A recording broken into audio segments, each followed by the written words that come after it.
Hello दोस्तों, स्वागत है आप लोगों का हमारे यूट्यूब चैनल महान सर में। और हम फिर से लेके आए हैं आप लोगों के लिए ज्योग्राफी के 15 बेस्ट क्वेश्चन। और ये 15 क्वेश्चन आपके लिए बहुत इंपॉर्टेंट हैं दोस्तों। वीडियो को लास्ट तक जरूर देखना, एक एक क्वेश्चन को लास्ट तक जरूर देखना। आपको क्वेश्चन ऐसे लगेंगे कि अगर ये क्वेश्चन आपके एग्जाम में आ गए तो आप क्या करेंगे, आप बिल्कुल भी घबरा जाएंगे कि ये तो मैं सोल्व कर ही नहीं सकता। लेकिन अगर आप लोगों ने ये क्लास देख ली तो आप बिल्कुल ये क्वेश्चन सोल्व कर पाएंगे। तो वीडियो को लास्ट तक जरूर देखिएगा दोस्तों। तो बढ़ते हैं, एक एक क्वेश्चन को पढ़ते चलते हैं और उनको सोल्व करते हुए आगे बढ़ते हैं। क्या है, शंकुधारी वन कहाँ पाए जाते हैं? तो आप लोगों को बताना है कि शंकुधारी वन कहाँ पाए जाते हैं। ध्रुवीय क्षेत्र में पाए जाते हैं, शीतोष्ण क्षेत्र में पाए जाते हैं, उप आर्कटिक क्षेत्र में पाए जाते हैं। तो इसका जो सही ऑप्शन है दोस्तों, जो शंकुधारी वन है वो आपके शीतोष्ण क्षेत्र में पाए जाते हैं। कहाँ पाए जाते हैं? शीतोष्ण क्षेत्र में आपके पाए जाते हैं, यानी कि ऑप्शन बी बिल्कुल सही जवाब इसका होता है। नेक्स्ट क्वेश्चन आपका क्या है दोस्तों, डेलबर्जिया जाति निम्नलिखित में से किस एक से संबंधित है? एक जाति है डेलबर्जिया, तो वो बताइए आप लोग इनमें से किससे संबंधित है। क्या वो डेलबर्जिया आपकी कॉफी की एक जाति होती है यानी कि प्रजाति होती है, चाय की प्रजाति, या काजू की, या फिर शीशम की?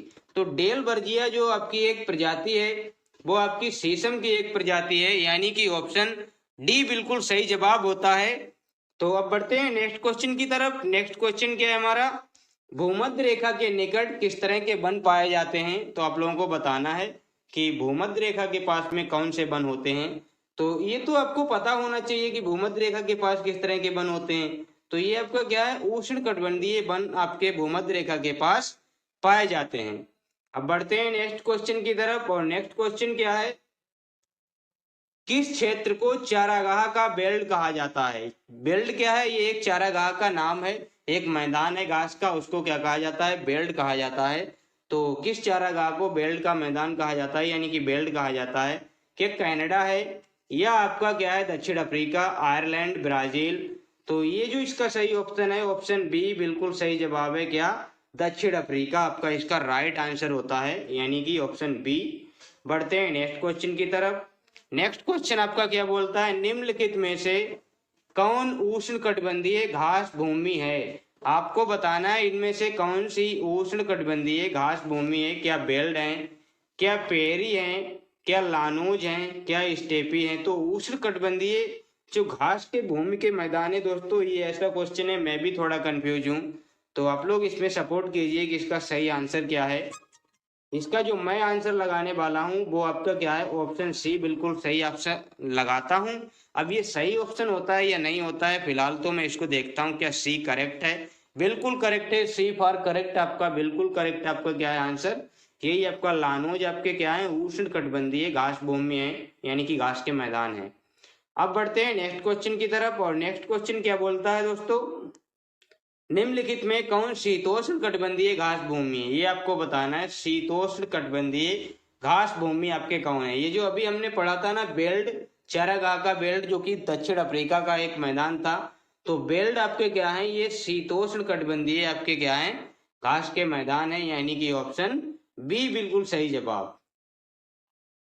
नेक्स्ट क्वेश्चन क्या है दोस्तों, कनाडा के मध्य अक्षांशीय घास के मैदान कहलाते हैं।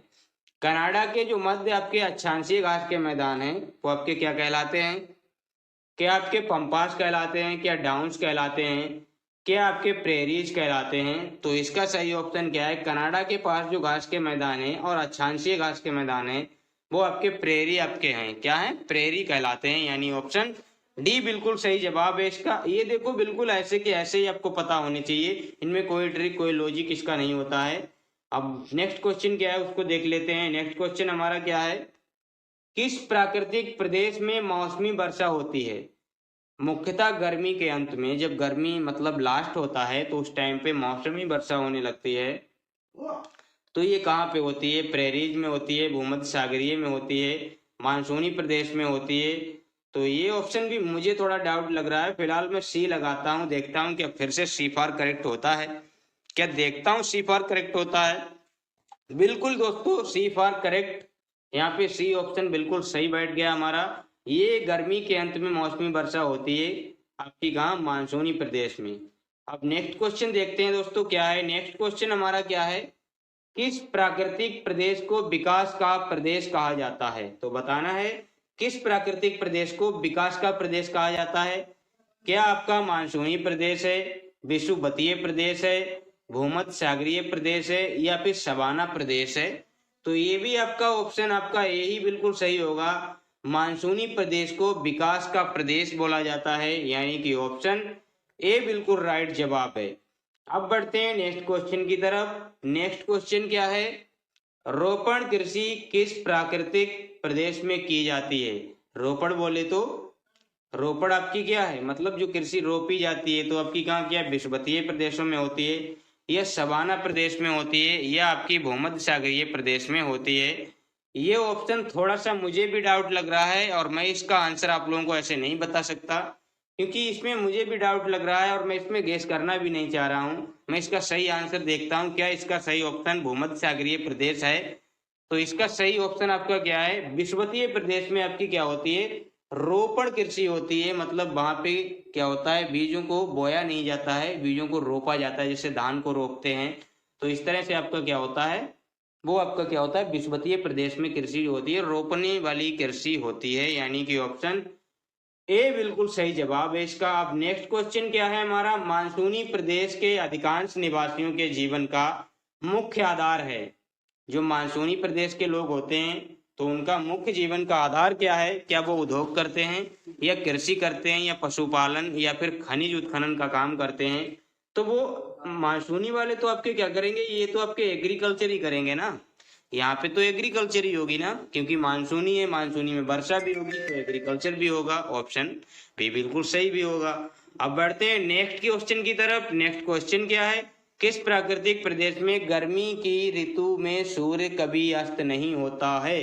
बताना है कि कहाँ आपका क्या है, गर्मी में सूर्य अस्त नहीं होता है कभी भी। तो इसका सही ऑप्शन है आपका क्या है, क्या टुंड्रा प्रदेश है, क्या सवाना प्रदेश है, क्या टैगा प्रदेश है, या भूमध्य सागरीय प्रदेश है। तो ये आपका कहाँ पे नहीं होता है, ये आपका मेरे ख्याल से आपका टुंड्रा प्रदेश में आपका क्या है, कभी भी सूर्यास्त नहीं होता है, यानी कि ऑप्शन ए बिल्कुल सही जवाब है इसका। अब बढ़ते हैं नेक्स्ट क्वेश्चन की तरफ। और नेक्स्ट क्वेश्चन क्या है, किस प्राकृतिक प्रदेश को शीत मरुस्थल कहा गया है। शीत मरुस्थल कहा जाता है ऐसा आपका वही प्रदेश है, कौन सा, टुंड्रा प्रदेश आपका क्या है, टुंड्रा प्रदेश आपका क्या है, शीत मरुस्थल के नाम से जाना जाता है। अब नेक्स्ट क्वेश्चन क्या है, कौन सा प्राकृतिक प्रदेश सालों भर हिमाच्छादित रहता है। इसका मतलब दोस्तों क्या है, जो सालों भर आपका क्या होता है, हिम से ढका रहता है, यानी बर्फ उसके चारों मतलब उस पर जमा रहता है, तो वो आपका क्या है, ये भी आपका क्या है, टुंड्रा प्रदेश ही है। ऑप्शन आपका क्या है, सी बिल्कुल सही जवाब। अब नेक्स्ट और लास्ट क्वेश्चन है आज का, पेंगोइंग पक्षी किस प्राकृतिक प्रदेश में पाए जाते हैं। क्या पश्चिमोत्तर प्रदेश में पाए जाते हैं, भूमध्य सागरीय प्रदेश में, या फिर आपका क्या है, भूमध्य रेखीय प्रदेश में, या फिर आपका टुंड्रा प्रदेश में। तो इसका ऑप्शन भी दोस्तों क्या है, टुंड्रा प्रदेश ही है। पेंगोइंग पक्षी आपका टुंड्रा प्रदेश में ही पाया जाता है, यानी कि ऑप्शन डी बिल्कुल राइट जवाब है। तो कैसे लगे हैं दोस्तों क्वेश्चन बताइएगा, अगर अच्छे लगे हैं तो वीडियो को लाइक करें और हमारे चैनल को सब्सक्राइब करें और बेल आइकन को भी प्रेस कर लें ताकि वीडियो की नोटिफिकेशन आपको मिलती रहे।